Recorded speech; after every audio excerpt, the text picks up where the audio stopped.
It's time we added Amargasaurus to our campaign in Jurassic World Evolution 3.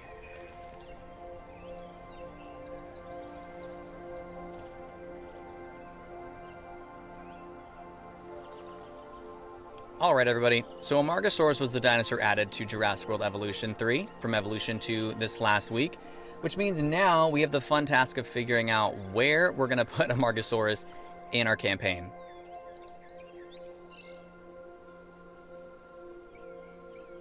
For me, I decided the Sichuan Basin was going to be the best space to put that. We don't have any parks that are based in South America in the game quite yet. I know we have the islands from Jurassic Park, but nothing built specifically for Evolution 3 quite yet. And so the Sichuan Basin is a park that already houses a ton of our sauropods in the campaign, and I'm going to add a Amargasaurus there. The other nice thing is that Deinocheirus is in this back part of my park already. Deinocheirus needs some of that wetlands terrain, and the Amargasaurus does as well. So we're going to have both of them share the back side of this park here and round out much of the back half of our Jurassic Park in China. That will mean that the back side of this is going to house 3 dinosaurs: Lystrosaurus, Deinocheirus, and Amargasaurus. We also have Therizinosaurus back here, but Therizinosaurus is in an already enclosed space, so it can't actually get to the other 3 herbivores we have here. So every single dinosaur here should be perfectly happy in the environment that they're built here for. Having this in campaign mode means that we cannot play a lot with the environment needs of all these dinosaurs, so it is important that we make sure all of these dinosaurs can get along and have the environment needs in the space to be able to expand. That's why Sichuan Basin made a lot of sense for me to put the Amargasaurus, but if you have other spaces that you found that you enjoyed having Amargasaurus, feel free to put those in the comments. I felt like this made the most sense for me, but I'm always open to hearing what other people did, knowing we don't have a South American park quite yet. I do have theories we're going to get one shortly here with the next DLC, but those are just my own conspiracy theories. If you have your own theories, feel free to throw those in there as well. On the back side of this here, I didn't want to have a lot of guest paths here, and we're going to use a bridge to cross over into this platform area to look into Amargasaurus, but I don't want to use the same Hyperloop station that I've used already in this park. Instead, what I'm going to do is I'm going to use the base of that Hyperloop, and we're going to create a restroom that we can look into, or we can not look into the restroom, but we can use the restroom to get in and out of this side here. So while it might look like everybody is piling into the restrooms here, it is actually the Hyperloop station, but it's functioning as it while looking like that restroom we have on this side here. And I'm going to stop saying restroom because that feels a little bit repetitive right now.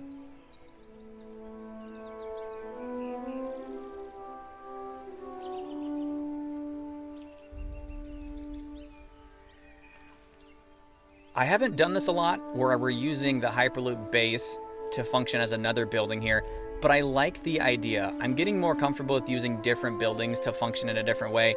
I did this previously. We're using something for baryonyx where we have the hotel being used as a viewing gallery, and now we're going to use the Hyperloop station as a restroom. I think the Hyperloop station and having the ability to create modular buildings like this is a really fun thing that I'm going to be using more regularly as we continue to get more dinosaurs added to Jurassic World Evolution 3. The nice thing is that every single month we're going to get a new dinosaur, which gives us another reason to come back to any of these parks that we have in the campaign. We have 10 parks to go between right now, and so every single month we'll go to one of these, maybe the same one, maybe a different one. I do have some space here that we can still play with. I'm thinking specifically about around the Giganotosaurus enclosure we have right now. That is a little bit larger than one might like, but it gives us space to add something else in the future.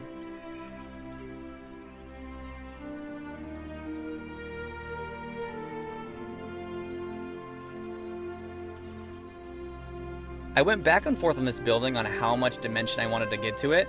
I always want to add more than just creating a small box here for a building, but with this one specifically, it's a restroom, and I felt a little conflicted trying to spend way too much time making a bathroom look super not like a box. So we're going to elect to just keep it the way that it is right now. It's a little bit boxier than I might have imagined, but I'm not too mad at how it actually turned out. We're going to use some rocks on the sides of it, but also while doing this, I realized that I couldn't actually get a maintenance team up closer to some of our substations up top, so needed to make a small tweak to our campaign to get that added in here, and then we'll use some fences here to make it so that Deinocheirus and Amargasaurus Can't really get up there. I know when I did this the first time, everything was freaking out because it felt like Dinochirus was going to be able to get up to the other people. Technically, I don't think it can even fit into where the guests are, but it's neither here nor there. Technically, it is open where people could accidentally... Maybe it's more for the people to be able to get over there, but it did make it so that people could technically get into where the Dinochirus were being enclosed.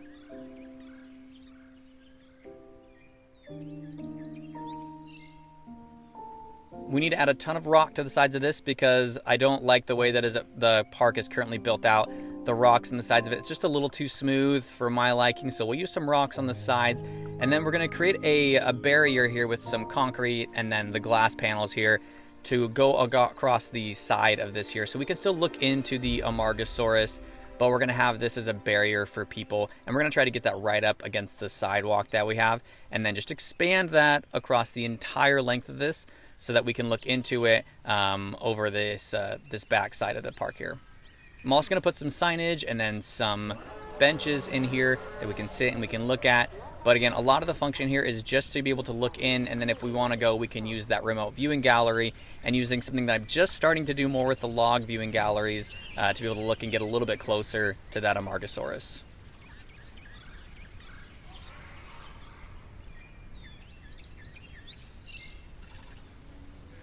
Oh yeah, so I built this cover a while ago. I think it was in Japan that we built this out, and I've just saved it as a blueprint.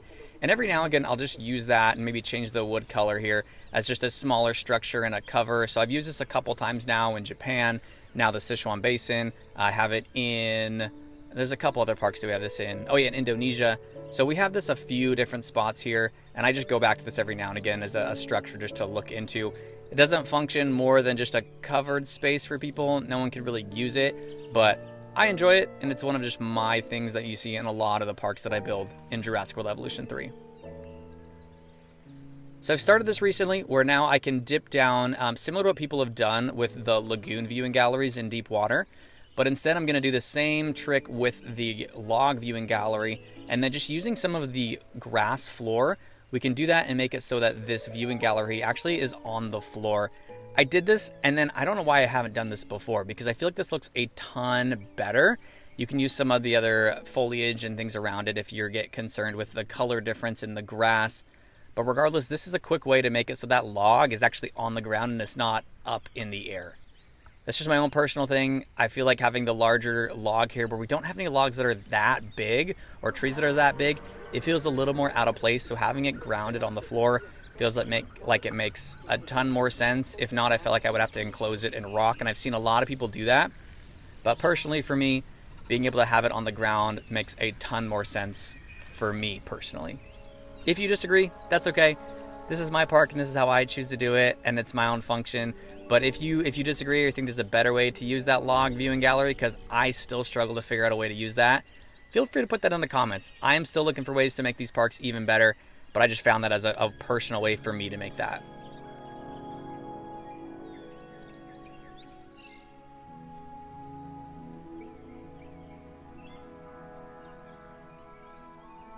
So I don't use a lot of hatcheries in the parks. I feel like they take up way too much space. 1 or 2 is all we need in a park, and I think in Sichuan Basin here, we have 2, one for the front, and then one for these dinosaurs near the back of it. So instead, we're going to use one of our landing or loading docks here that we can bring dinosaurs into, and then creating just a smaller building here. This is going to be more of a maintenance shed to cover and to hide that. I don't like having these places where you can drop these dinosaurs in. I don't like having them very viewable to the public, so just to cover that, I want to make sure that it's enclosed here. And then this building here will be more than anything, it's a maintenance space here. So we're going to enclose it as much as we can.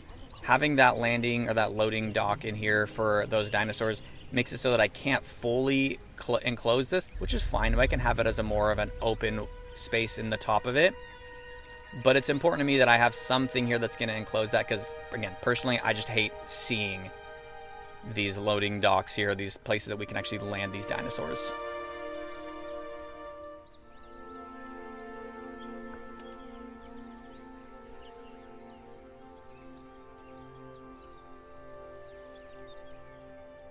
For me, this enclosure here is almost complete. I just need to add a few things like windows and some foliage and some stuff near the entrance. of this building here to make that feel good, and then we can play a lot more with the environment needs. Some of that I can do without actually seeing Amargasaurus because we know some of what it needs. You can also check it as you're trying to add the dinosaur, but for me, I need to actually see the dinosaur in the enclosure before I can really figure out how much space it actually needs here. So that's going to take a little bit of time for me to start playing with. Still getting more comfortable with doing all these things and moving quickly in the game. I am still a slower builder, and that's okay. It just means that these take a little bit longer than I might like to actually put everything together.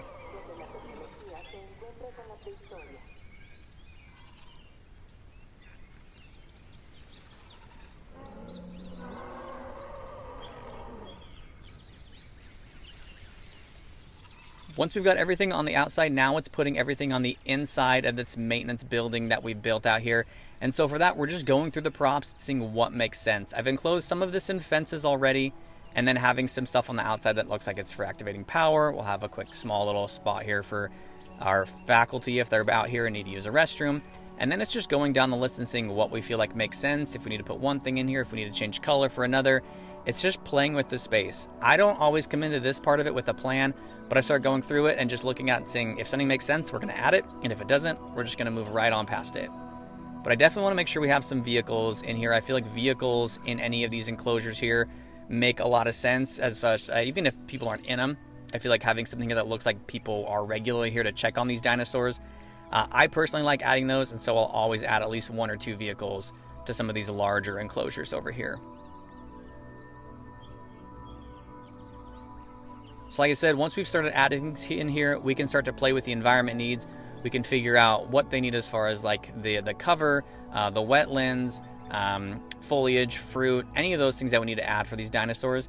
And then I do want to make sure that we add a little bit of this barren space. I don't know if they actually need a ton of it, but I felt like with what I have going on here, that made a lot more sense for me and what I wanted this to look like over here. Overall, though, that is the entirety of this enclosure here. I really like the Amargasaurus here. I'm a little bit more addicted than I thought I would be. When it truthfully first came in here, I wasn't all that excited, but after seeing them in the park, they're a little bit smaller than I thought they'd be when they're compared to Dinochirus. But I do enjoy seeing them in here, and also hearing the Amargasaurus, I think is a really cool noise. I think it's probably my favorite dinosaur to hear in the park, so having it in here, I like to just sit down sometimes and listen to the Amargasaurus and just spend some time over in this space here. If you did enjoy this video, thank you so much. If you did like it enough to like and subscribe, thank you even more. We're going to continue to add more dinosaurs to our campaign and to everything else that comes through Jurassic World Evolution 3. In the meantime, have a great rest of your day, and I will see you on the next build.